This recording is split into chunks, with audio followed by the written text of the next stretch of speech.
Lo ngerasa cewek cantik cuma mau cowok kaya, atau cowok ganteng cuma mau cewek cantik? Kalau iya lo nggak sendirian.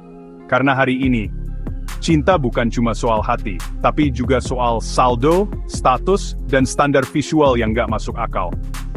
Ini aturan tak tertulis dalam dunia percintaan. Realitanya begini, cewek cantik seringkali pilih cowok kaya atau berwajah tampan. Cowok ganteng lebih gampang dapat cewek cantik. Yang punya dua-duanya, dianggap paling layak dalam dunia percintaan modern. Kalau lo cuma punya satu, masih bisa bersaing. Tapi yang punya dua kriteria, kaya dan menarik, biasanya yang dipilih. Cewek juga sama, kalau pengen cowok ganteng atau kaya, lo harus cantik atau kaya. Dan kalau lo nggak punya dua-duanya, maaf, lo cuma jadi penonton atau minimal ya pemain figuran lah. Ada 3 penyebab utama. Naluri biologis, psikologi evolusi bilang, cewek cenderung milih pasangan yang bisa ngasih rasa aman secara ekonomi dan genetik. Cowok cenderung milih cewek yang menarik secara visual, karena itu sinyal kesuburan. Cewek diajarin sejak kecil, bahwa yang ideal itu ganteng dan mapan. Cowok dicuci otaknya untuk ngejar cewek yang cantik dan valid secara sosial. Dan semua ini diperkuat oleh Instagram, TikTok, dan lifestyle palsu yang viral. Kapitalisme visual media sosial ngajarin kita, penampilan sama dengan nilai diri di mata orang lain. Yang cantik dan tajir divalidasi terus-menerus. Cowok yang biasa aja nggak kelihatan karena nggak masuk algoritma daya tarik. Survival sosial. Cewek takut dinilai turun kasta kalau pacaran sama cowok miskin. Cowok juga makin nggak percaya diri kalau nggak punya uang. Influencer asmara, couple goals, konten romantis penuh kejutan dan kemewahan, itu semua bukan cinta. Itu iklan. Iklan buat gaya hidup. Iklan buat brand. Iklan buat sistem kapitalis yang pengen lo mikir, kalau cinta lo nggak kayak gini, lo gagal. Media udah ngebentuk ilusi besar, bahwa cinta itu harus kaya, harus estetik, harus viral, dan akhirnya, kita semua jadi konsumen cinta versi pabrik. Kenapa ilusi ini bahaya?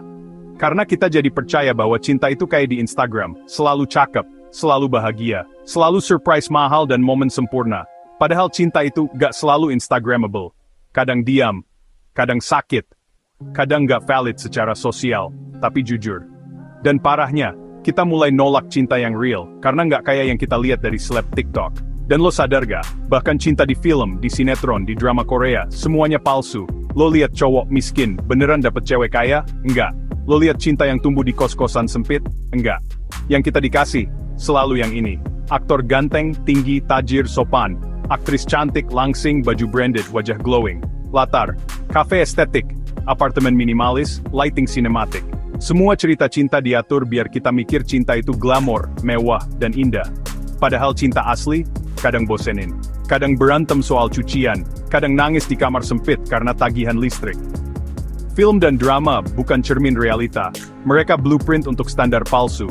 Standar yang bikin cewek biasa ngerasa nggak layak kalau pasangannya nggak tajir. Standar yang bikin cowok mikir dia harus kaya dulu buat pantas nyatain cinta. Dan sadisnya, semua standar itu disebar lewat aktor yang digaji hanya buat akting tentang cinta bukan hidup untuk cinta. Sutradaranya, brand sponsor. Produksinya, industri yang pengen lo terus konsumsi, baju, skincare, bunga, candlelight dinner, semua demi cinta yang katanya sempurna. Realita, data dan fakta. Data dari BUS tahun 1989 dan lanjutannya nunjukin, 97% wanita dalam 37 budaya lebih memprioritaskan stabilitas ekonomi daripada penampilan. Sementara cowok lebih memprioritaskan penampilan fisik daripada kekayaan. Match di aplikasi dating seperti Tinder. Cowok top 10% wajah dapat 80% swipe dari cewek. Cowok biasa, ngejar dari sisa-sisa bawah. Artinya, cinta di era sekarang bukan cuma soal hati, tapi soal daya tawar visual dan finansial. Tapi apakah ini sehat? Realitanya, banyak yang dapat pasangan ideal versi sistem, tapi hidupnya hampa. Kenapa? Karena hubungan yang dibangun atas dasar status rapuh, yang cantik bisa bosan, yang kaya bisa hilang arah, yang ganteng bisa nggak punya jiwa, dan orang yang ngejar semua itu bisa kehilangan dirinya sendiri. Terus, idealnya gimana? Kalau lo tanya, hubungan ideal itu kayak gimana? Jawaban gue, bukan siapa yang paling cantik, paling mapan, atau paling keren, tapi siapa yang bisa lo ajak ngobrol jujur saat lo gagal. Mau tumbuh bareng lo, bukan bikin lo jatuh. Bisa lihat isi hati dan pikiran lo, bukan penampilan dan kekayaan lo. Dan yang bikin lo tenang, bukan tegang harus selalu tampil sempurna tiap detik. Pasangan ideal itu bukan cerminan mereka yang ada di film dan sosial media, tapi yang bisa bikin lo jujur jadi diri sendiri. Cinta bukan kompetisi rating sosial. Cinta itu kolaborasi dua manusia yang saling merawat luka dan mimpi. Jadi sebelum lo cari pasangan, tanya dulu, lo pengen dilihat dunia, atau lo pengen dilihat seutuhnya, oleh satu orang aja yang bener-bener ngerti lo. Hubungan ideal bukan soal siapa yang paling cakep atau kaya, tapi siapa yang mau hadir di saat lo jelek dan gagal. Mau tumbuh bareng lo, bukan naikin level sosial mereka. Bisa duduk berdua dalam sepi, dan tetap ngerasa cukup. Karena cinta bukan soal siapa yang bisa lo pamerin, tapi siapa yang bisa bikin lo bertumbuh jadi manusia. Kalau lo milih pasangan cuma dari harga jam tangannya atau followernya, lo bukan cari cinta, lo cari status. Kalau lo cuma pengen validasi dari couple estetik, lo bakal kehilangan kedalaman emosional. Karena cinta yang bener itu bukan konten. Cinta itu ruang rahasia, yang cuma lo dan dia tahu. Betapa berantakan tapi indahnya. Influencer asmara nggak nunjukin realita. Mereka jual ilusi yang dirancang buat bikin lo merasa kurang. Tapi lo nggak kurang. Lo cuma belum nemu orang yang bisa nerima lo. Bahkan saat dunia nolak.